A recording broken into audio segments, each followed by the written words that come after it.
নকওঁ, খাবলৈ সকলোৱে পাইছে, কিন্তু আৰ্থিক দুৰৱস্থাত ভুগি যি ধৰণে শিক্ষা গ্ৰহণ কৰিব লগা হৈছে, সেই ছাত্ৰ ছাত্ৰীসকলে, সেই কণ কণ ল'ৰা ছোৱালীসকলে, সেই আমাৰ পৰিয়ালৰ প্ৰতিনিধিসকলৰ এই অভিশাপ এই চৰকাৰৰ দিনত লাগিব আৰু এই চৰকাৰে এইটো ভুগিবই লাগিব। গতিকে আমি অসম চৰকাৰক অনুৰোধ জনাম যে আজি আমাৰ এই অৱস্থান ধৰ্মঘটস্থলীৰ পৰা আমি অনুৰোধ জনাব বিচাৰিছো যাতে মুখ্যমন্ত্ৰী ডাঙৰীয়া আমাৰ এই বিষয়টোৰ ওপৰত হস্তক্ষেপ কৰক। আমাৰ শিক্ষামন্ত্ৰী ডাঙৰীয়াই যে আমাৰ বিষয়টোৰ কিবা ব্যৱস্থা গ্ৰহণ কৰি আমাৰ ফল কিবা দিব আমি আশা দেখাই নাই। আৰু তেখেতৰ কথা প্ৰতিটো ক্ষেত্ৰতে লুটি বাগৰ মৰা কথা, এই গোটেই কথাখিনি আমাৰ সভাপতি মহোদয় কৈছে ইতিমধ্যে, মই শুনা পাইছো। গতিকে আমাৰ মুখ্যমন্ত্ৰী মহোদয়ক আমি অনুৰোধ জনাইছো যাতে তেখেতে আমাৰ এই সমস্যাটো সমাধান কৰাৰ কাৰণে এক সুব্যৱস্থা গ্ৰহণ কৰি আমাৰ এই সমস্যাটো সমাধান কৰক।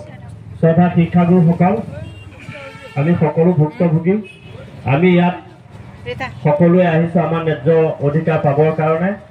আমি যদিও কেন্দ্ৰীয় সমিতিৰ সিদ্ধান্ত মৰ্মে আমি 3 দিনীয়া অৰ্থাৎ অনিৰ্দিষ্টকালীন আমি ধৰ্মঘট বা অৱস্থান ধৰ্মঘট আমি এই কাৰ্যসূচী ভাগ গ্ৰহণ কৰিছো, তথাপিও আমাৰ এই কাৰ্যসূচীৰে আমি কিবা ফল পাম বা আমাক দিব এই আশা কিন্তু এই মুহূৰ্তলৈকে আমাৰ মাজত উদ্দিত হোৱা নাই। গতিকে মই সকলোকে অনুৰোধ জনাম অনাগত দিনত যাতে সকলোৱে সাজু থাকক। আপোনালোকে নাভাবিব যে আমাক কেন্দ্ৰীয় সমিতিয়ে মাতি নিয়ে কেৱল বহুৱাই যি সিদ্ধান্ত লয় এইটো ফল নহয়, এইটো কিন্তু আপোনালোকে মনত ভাবি নলব। আমি চেষ্টা কৰিছো যে আমি এনেকে কৰি চাওঁচোন, আমি চেষ্টা কৰিছো আমি তেনেকে কৰি চাওঁচোন, কিন্তু আমি চেষ্টাহে কৰিছো। এই চেষ্টাৰ কি ফল, সেই ফলটো আমাৰ হাতত কিন্তু নাই। আমি আপোনালোকক ইয়ালৈ আজি মাতি আনিছো, আপোনালোকক আন্দোলনৰ কাৰ্যসূচীত অংশগ্ৰহণ কৰিবৰ কাৰণে অনুৰোধ জনাই মাতি আনিছো। ইয়াৰ অৰ্থ এইটো নহয় যে আমাক কেন্দ্ৰীয় সমিতিয়ে আমি গোটেই আপোনালোকে বিচৰা এই সমস্যাসমূহ সমাধানৰ যি ফল সেই ফলাফল আমি দিব পাৰিম। আমি আপোনালোকৰ সহযোগিতা লাগিব, আপোনালোকৰ সহায় সহযোগিতাহে আমি আগবাঢ়িব পাৰিম। গতিকে আমি যদিও আমি আলোচনা কৰোঁতে বিভিন্ন ধৰণৰ আপোনাৰ এই অমুকক 5,000 টকা বহুৱাব পাৰে, তমুকক 4,000 টকা বহুৱাব পাৰে, মানে অংগনবাদী এই গাঁও বুঢ়া ইত্যাদি এইবিলাকক বহোৱা কথাখিনি গোটেইখিনি ওলাই গ'ল আৰু। কিন্তু আমাক কিয় বহাব নোৱাৰে?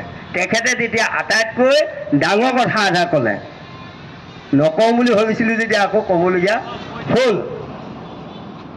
এতিয়া ক'লে সেইবিলাক হৈছে ষ্টেচুটৰী পোষ্ট, আপোনালোক ষ্টেচুটৰী পোষ্ট নহয়, অৰ্থাৎ আমি বিধিসন্মত পোষ্টৰ মানুহ নহয়, পদৰ মানুহ নহয়, তেওঁলোক কিন্তু বিধিসন্মত পোষ্টৰ মানুহ। এনেকুৱা কথা ক'লে। এখন আইনে আমাক এপইণ্টমেণ্ট দিছে আইনৰ যোগেদি, য'ত ৰাজ্যপালে চহী কৰিছে, আইনত পৰিণত হৈছে বিলখন, তাৰপাছত আমাক কয় ষ্টেচুটৰী নহয়। পিছদিনাখন গতিকে মই ৰাজ্যপালৰ কাৰ্যালয়লৈ ফোন কৰিছোঁ। ৰাজ্যপালৰ মানে প্ৰিন্সিপাল ছেক্ৰেটৰী ভৌমিক বুলি কয়, IAS অফিচাৰ ভৌমিক মানে ডাঙৰীয়ালৈ মই ফোন কৰিলোঁ যে প্ৰথমতে চিনি পোৱা নাছিলে বাৰু, তাৰপিছত মই বোলো অমুকও আপুনি, তেতিয়া অসমীয়াত পাতিছোঁ, তাৰ আগত ইংলিছতে পাতি আছিলোঁ, তেওঁ আপুনি বুলি তেওঁ অসমীয়াত পাতিলে, তেওঁ আমি অসমীয়াতে পাতিলোঁ। তেতিয়া কৈছে চিনি পালোঁ আপোনাক, কওকচোন। বোলো এনেকুৱা